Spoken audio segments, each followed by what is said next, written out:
Really excited today. Tune in wherever you're watching from. We want to know who you are. So just put it into the chat box so we can shout you out.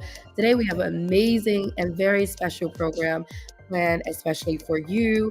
We have our program manager, Tanny Moore, who's also my sister, who is on today, who's going to be talking about her experience and her work in the area of healing after abuse. This is an amazing segment. So we want you to stay until the end. It's going to really inspire and empower you. This month is all about healing. So, for those that have dealt with any level of abuse in your life, or just maybe just want the information about how to heal, this is going to give you that and more. So, do us a favor and lift up this message, share it, like it, comment below. Blow up the chat box. We want to engage with you throughout the conversation. So, if there's anything that really registers with you as we're talking, please let us know so that we can highlight it. And even if you're watching this afterwards, we still want to highlight your comments. So don't forget to like, share, and comment below. And we have, again, Tanny Moore with us today. So I'm really excited to have her for the first time. Show her some love, everybody. Welcome, Yeah. welcome. Thank you so much for being with me today.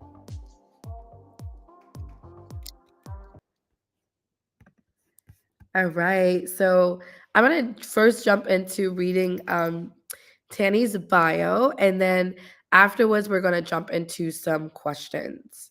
So, Tanny Moore is a community program manager at I Raise Girls and Boys International, originally from the Bronx, Boogie Down Bronx. Yeah. She's a devoted mother to four beautiful kids and a loving aunt to over 30 nieces and nephews.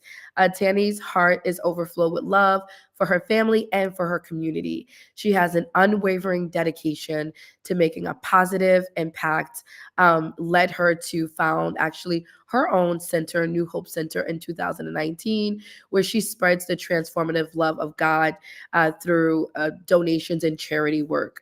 And she can talk about that more. She also has an unwavering determination to bring positive change to her community and to empower others. She has a bachelor's degree in criminal justice and a minor in human services, as well as an associate's degree in information systems. And Tanny has over 20 years of experience in the human services field. Her life story is a testament to the transformative power of hope, resilience, and the enduring love of family and community. And Tanny shares her powerful testimony of overcoming depression, surviving sexual abuse, and serving as a beacon of hope for those in need. That is absolutely powerful. So, thank you again for being with us and for blessing us with your testimony and just your time and space here at our fireside. Thank you, Danny. Absolutely. Thank you for having me. Thank you. Yeah. So Absolutely. I always say, like, first, if this is domestic violence month, right? So we even though we're highlighting like abuse now, this is something that we really should be talking about every day of the year, not just in October. But I know October is a very special month where we tend to talk more intimately about these issues. But for a person that is working in the human services field with people that have dealt with trauma, it takes a very, very special person. So I want to know, what is it that inspired you to get into this work? Yes, yes, yes. Absolutely. So first and foremost, definitely God. Definitely God, and definitely my testimony, just seeing, my kids and my nieces and my nephews, and just much of a self-evaluation and with myself, just self-assessment, self-evaluation. And I just wanted to make a change. And not only that, but my testimony, things that I've gone through, things that I've been through. And I wanted to shine the light and let others know that they can make it too. Like, Yeah. I just felt the passion and the need to help others. It was just like, there after I got, after I told a little bit more about my story later on that you're here. No, I love that. And it's so interesting. Like every time I ask this question to people, they always feel compelled, like a call to the work. So even though, we go to school and we learn about working with communities and vulnerable communities, most of the time people really feel a call and a compelling to doing this work. So I love that. And then you talked about like your testimony and sort of the things that you went through and that inspired you to get started. If you can share with us some of the things that you went through and what and how that led you into the work today, that'd be great. Absolutely, absolutely. So I just wanted to like share. It's gonna get a little deep now. Gonna get a little deep, but definitely, healing. I had to go through a journey of healing, a journey of forgiveness, forgiving others, forgiving myself, loving others, because it was a time in my life that I didn't feel love or felt love overall. But so it started when I was about the age of 18, sorry, 13. So I was violated. I was sexually abused repeatedly by a family member. It happened so many times that I lost count. It just happened so many times. So, however, there is this one time that I can remember that I would never, never, never forget. So one night I was drinking alcohol with the victimizer, and I drank almost the entire bottle of a Bacardi at the age of 13. That's crazy, Wow. right? Very young. So actually I was 16 at that particular time. And I went to the bathroom, and he followed behind me, and he began to attack me, and I tried to fight back, like, physically. And I just remember screaming and just saying, like, why are you doing this to me? Why are you doing this to me? Please stop, until he eventually, stopped, and he left me on the bathroom floor. And I just remember lying there, just lying there. In addition to this, I was also being molested by my mother's boyfriend after a few years of doing mother's boyfriend. After a few years of enduring this sexual abuse, um, I just began to hate men and myself. And I around with so much hatred from especially men of what was done to me, and I dated them with the intentions of hurting them emotionally, physically. I wanted them to feel the way that I felt inside, unloved, betrayed, mishandled, right?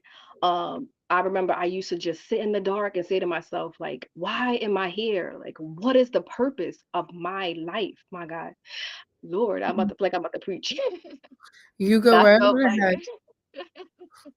like I felt like I was in the mental prison, right? So I feel like I was just like mentally stuck, just losing my mind. Like, how am I going to get out of this place?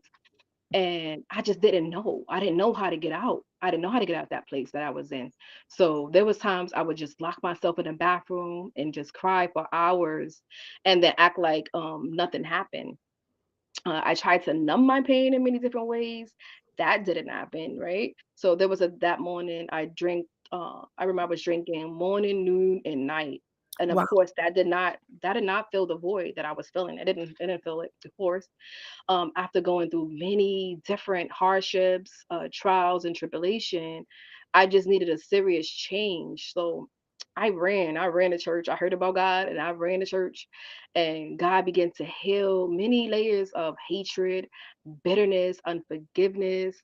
And God lifted that void that I felt. I was no longer feeling no longer felt I never know I no longer I didn't feel empty. I didn't feel not love. I felt love. I felt peace. I felt joy. I felt beautiful from the inside out.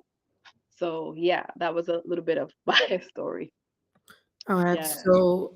that is so powerful. And just hearing about like all that you went through from a very young age, from abuse. You talked about sexual abuse, first of all, like like commending you for your bravery, because most women, they never tell. Most people, when they've dealt with whether a woman or male, when they've dealt with something like sexual abuse, this is something they typically go to the grave with because of shame and embarrassment. And even some of the things that, like you said, like you had to forgive yourself, you had to go through this journey.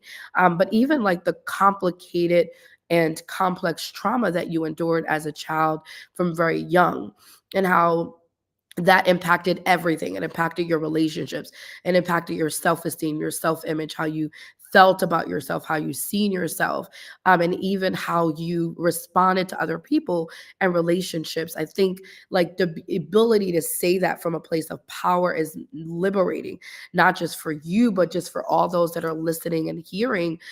It gives them the courage and the confidence to be able to also tell them to tell their story. But I think there's something liberating about breaking silence because, like me, also on a personal note, being your sister, not knowing all the things that you went through and not knowing what you encountered and what you went through growing up, but also now being able to tell that story, I think it is so liberating, breaking the silence. And I want to commend you for your bravery and for your ability to tell your story from a place of power. So I just want to say thank you openly for that. That's extremely Absolutely. powerful. Absolutely. So I'm wondering if you can dig deeper into some people that have been are maybe facing the same thing right now, maybe watching or maybe connected to someone that's facing something like abuse, sexual abuse. Uh, how do people? What does it look like? How do people identify it? Because I think that abuse, even though it doesn't necessarily have a face, it has a sound. Mhm. If you can speak more, maybe from personal experience, what does that look like and what does it sound like so that people are able to identify it? Yes, yes, yes, absolutely. So if you notice like your child or someone is closed off and isolating themselves, and maybe you don't know why they're drinking or into drugs, or they're acting a little different, they become distant, um, you definitely know something is going on. Um, and then like, so let me start here. So healing is definitely a process, for healing. If you need to be healed, and if you're going through that certain situation, it's not going to happen overnight.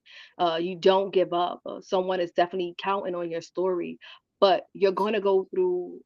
You're going to go through, right? You're going to go through your own journey. So forgive the person who hurt you or whatever you're going through. I'm sure you heard of forgiveness is from forgiveness is not for the other person. It's definitely from you.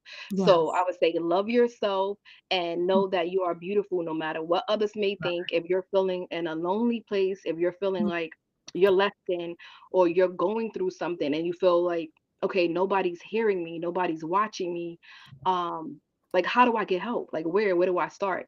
Well, you start by finding your support system, mm, right? Sometimes you may, if you don't want to lean on your mother or your parent, you go to someone else and seek help.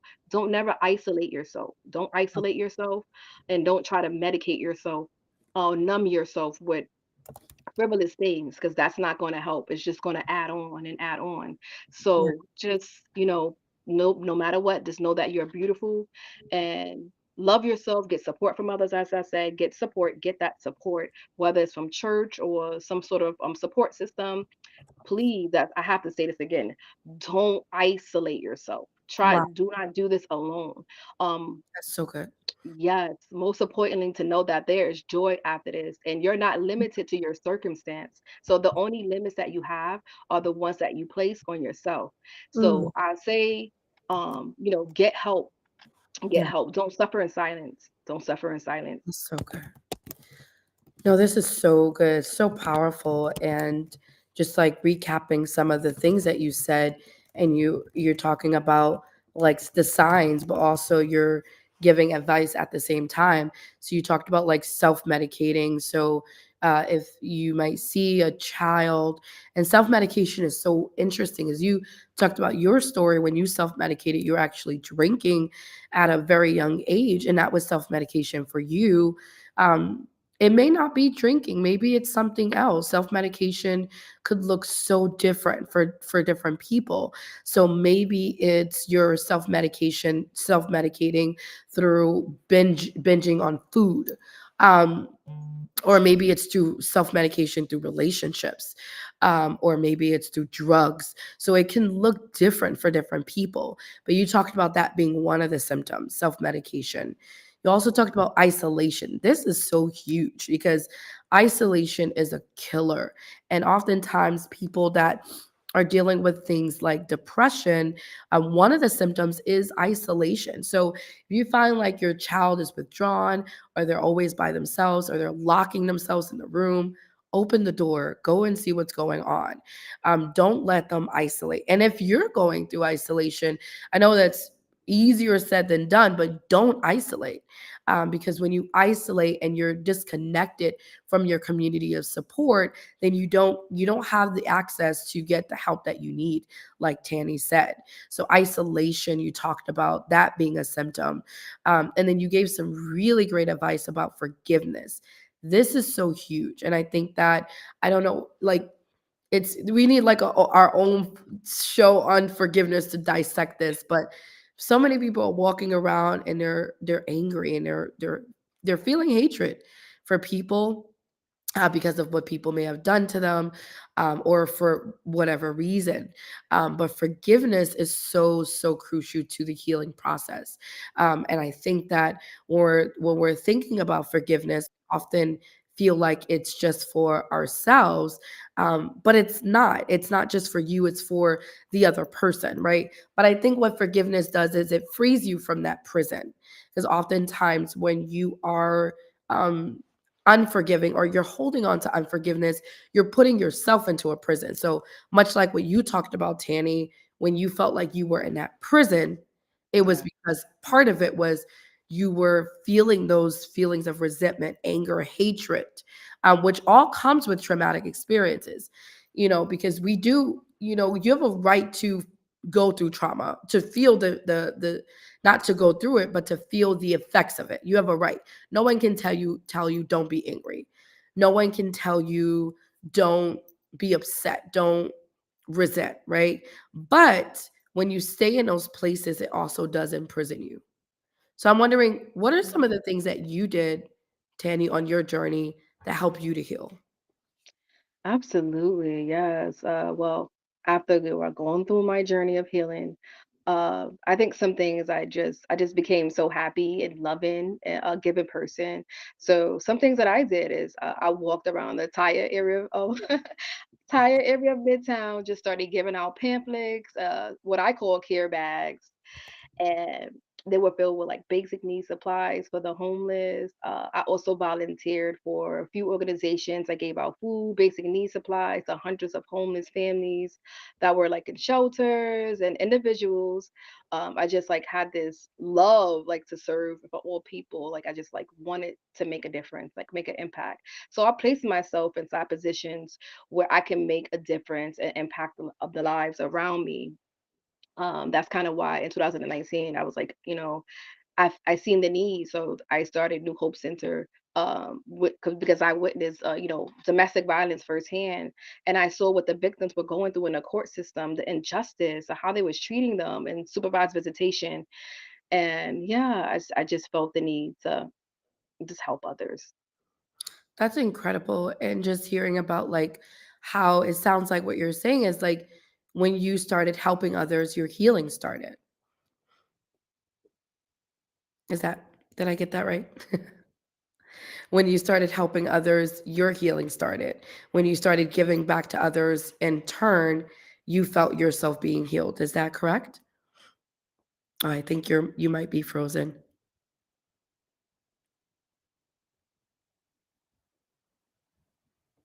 And we apologize for the technical difficulties while we're navigating through the system. And hopefully she Let me will see. unfreeze and be back in just a moment. And Tanny, maybe wanna either come out and come back in to unfreeze. And as you're doing that, I do want to share research that's really, really profound on giving. And actually, research supports that when we give back and when we give, what happens is we in turn actually start to receive more positive mental health um, benefits. So there's research that supports that given actually increases your sense of well-being. Given actually also increases your sense of happiness and increases your sense of satisfaction. So, Tanny, before you froze, what I asked was, it sounded like when you started to give back, your healing started. Absolutely, absolutely. When I started to help others, I remember me just, packing hundreds of bags for a shelter, and I was just feeling like this joy of peace and happiness and joy, just love. I just felt so happy just packing bags for, the homeless people or from different shelters. I felt so excited. So it was like, yes, that's my healing. That's where my healing came from. I love that. And it does make sense, like, even thinking about people that get into this work, most of them have dealt with really traumatic experiences. And a lot of their healing comes through giving back, through pouring back into the same community they grew up in, or that were very similar to them. So I was also sharing before you, after you froze, about the research out there that actually supports. There's a lot of neuroscience research that supports when you give back, it actually increases your sense of happiness. It also extends your lifespan. So I think it's incredible. And then if you can talk a little bit about New Hope Center, and then some of the work that you have been doing and your vision there as well. Yes, absolutely. So, New Hope Center, we provide services for visitation. For It's a visitation center.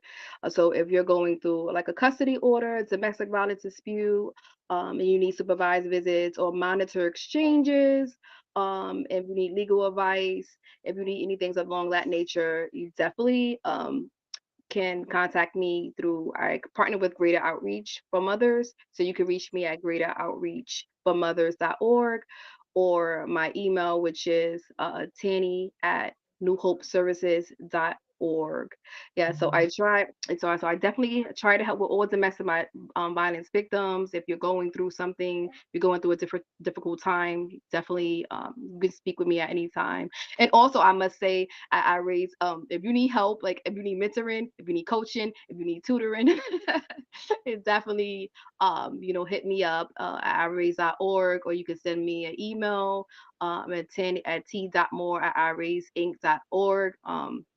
I have like an open door policy, so you can definitely contact me, and I definitely will get back to you if you need any type of service in the longest of those lines. I love it. And we didn't really get to touch on that part of it, but you had talked about the element of when you're in families that are dealing with domestic disputes. So whether it's mothers and fathers Yeah, working together, and your yeah. experience, it sounds like you've also seen a lot of trauma that came from the court system. If you can share a little bit about that too, that'd be great. Yes, yes, absolutely. So I work with like hundreds and hundreds of clients that were, had custody orders, that were going through domestic disputes with their significant other or their girlfriend or their kids. And I would see how the court system would really split these families up. I mean, some of these cases is just frivolous. And I'm sorry to say, it has a lot to do with race. So I would see they would do a lot to the people of color.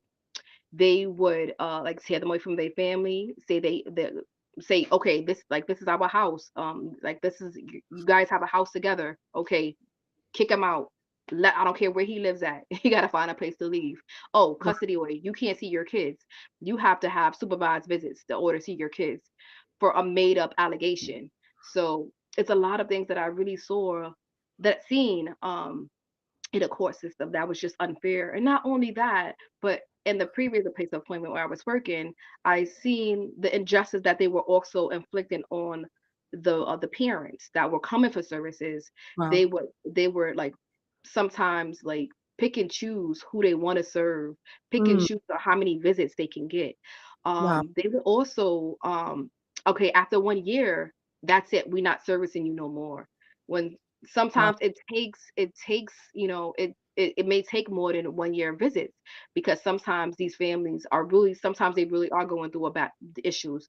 Like for example, there are like a history of sexual abuse, and the parent only saw they haven't seen a child for 1 whole year, and they actually seen a parent for maybe the seen a parent for maybe three times, and then all of Wow. a sudden they just say, okay. Oh, I'm sorry. My baby's right there, though. Yeah, all of a sudden they just Numbers. say, you know, okay, after 3 visits, you no, your business is no longer supervised. You can get unsupervised visits. And the allegation is rape, left the child to the steering wheel. So how is it that after 3 visits, you're able to get unsupervised visits? How are you Mm, letting this happen, but you're tearing this family apart and saying, okay, you can't see your child for a whole year, or you have to get supervisors for a whole year, but you're letting this person get unsupervised visits when he molests this child and wow. he strapped the child to the steering wheel. So I've seen a lot of things like injustice like that with with the system. It was just not right. That is horrific. Yeah. And it sounds to me like you were dealing very intimately with families that were unjustly handled by family court system, and we don't even have the time to talk about that because Yeah. Yeah. I Yeah. remember a girlfriend of mine who was a colleague in my old workplace, who she was a licensed social worker, and excuse me, she actually checked herself into the mental hospital because after leaving court, she had a mental breakdown in family court. Um, and so very much like what you were saying, dealing with domestic violence, and not being fairly treated as a Black mother, and then feeling like she mentally broke down. And it's really sad to know that how can you be a social worker and have a mental breakdown after your own personal family court case? It's like there has to be something wrong with the way family court systems are structured. And I think you hit it right on the nail, is that it really is an issue of race. So we're seeing inequities around people getting the right support, in these in family court system around these issues. Yes. Yes. Yes. Absolutely. Absolutely. And so I'm wondering if there's any advice that you have for ways that we can deal with, or just support these families better on their journey to healing. And you can tell us more from a community side. So, what are some ways that we can provide better programs to support these families? And then, if you can end with any advice for parents that may be dealing with abuse right now. Yes, yes, absolutely. Yes, that's so if you're going, to a similar situation, I think definitely just being someone just being there just to listen to hear that person's story. Because I remember me just being in that situation and all they needed was a listening ear. A lot of times they felt unheard, like nobody was hearing them and going through that situation. So finding the proper support, and I said this before, finding support is so important when you're going through a situation like that. Just finding a place where you, or like with me, for example, you can call me or find another place if you can't get to me. Just finding a place where that you can be supported, and be heard, right? And get the extra advice that you need, the legal advice, the support, and just stick through it. Stick through it. I'll say prayer. Prayer helps. It shades a lot. Um, and definitely, if you need help with mentoring or tutoring or coaching, anything of that nature, definitely can contact iRaise. Um, yeah, definitely. And then your last question, you said another thing. Sorry. No, that's amazing. You talked about some of the concrete ways to get help, and I think parents need to know that because oftentimes people may feel like, oh, I don't know where to go, or there's nothing out there to support me, but there is. So you talked about some of the services you provide, both through New Hope Center and through iRaise. The New Hope Center, you provide court monitoring. So I don't know, are you just doing that in Maryland or in other states too? Yeah, any other state. It's virtual, so if you need monitor visits, we can definitely do it virtual. It don't necessarily have to be court ordered.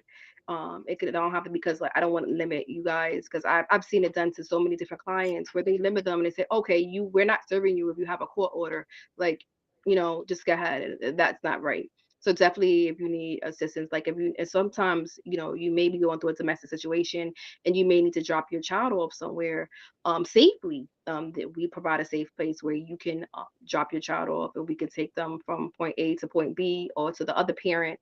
So we provide those type of services as well. But Definitely, definitely. I have to say this again. Get support. Get support. You have to get support. If you're going through a domestic violence situation, if you're going through sexual abuse or whatever it is that you're going through, you get support. Don't be isolated, whether it's through Raise, whether it's through New Hope Center, wherever it is, like don't suffer in silence. That I cannot stress that enough. Just don't suffer in silence. Get support. Get the help. I love that. That's so powerful. We can't do this on our own. And healing, what it looks like is you connect to a person that you trust. I know that may seem scary because trust is huge, and trust in itself is scary, but find somebody that you trust and connect with them. Get the help that you need. Maybe you're not ready to reach out to an organization. Maybe you want to reach out to a friend or to a loved one, but reach out to someone. You don't have to stay in a situation where you're being abused, whether you're a child, whether you're an adult. There is help there for you out here for you. So we appreciate you, Danny, for your amazing, powerful testimony and story. And then thank you for the work that you're doing, not only at iRaise, but through New Hope Center, helping families and helping women. I think this is a work that's under resourced. So it's needed. Reach out, guys, please, to Tanny. And if we can just put Tanny's email address onto the screen so that if people need support, you can reach out directly to her. And she's willing to support you. And then also her iRaise email. Please put that up there as well. And then any last words that you would like to share with everyone as we're closing out. Absolutely, yes. I just want to just say that you are beautiful, and it's not determined by what others deem you as beauty. Look in from the inside. From the inside, you're beautiful from the inside and out. Don't ever let anyone put you down. You are amazing. You are wonderful. You are magnificent. You are victorious. So, in whatever struggle that you may end, just know that there's light at the end of the tunnel. So just press on. Don't give up. Don't ever give up because you can always, your story can help someone else. So don't give up. You have a purpose. Have you ever thought about motivational speaking? Absolutely not. No, no, no, no. You should get into it. You're a natural. This was so incredible. Don't give up. You have purpose. Like that right there is a moment of silence. Like, don't give up. I know it may feel bad, it may feel horrible, it may feel like the end of the road, but people like Tanny are here as a testament that it doesn't matter what you've gone through, it will not, and it does not have to dictate your future. There is still hope. There is healing after whatever the storm or the abuses that you've been through. So Tanny, you're amazing. We got to bring you back. Thank you so much again for sharing Absolutely. this space with us and for your place in the world, for sharing your purpose and for your love and that is so evident for people. We appreciate you so much.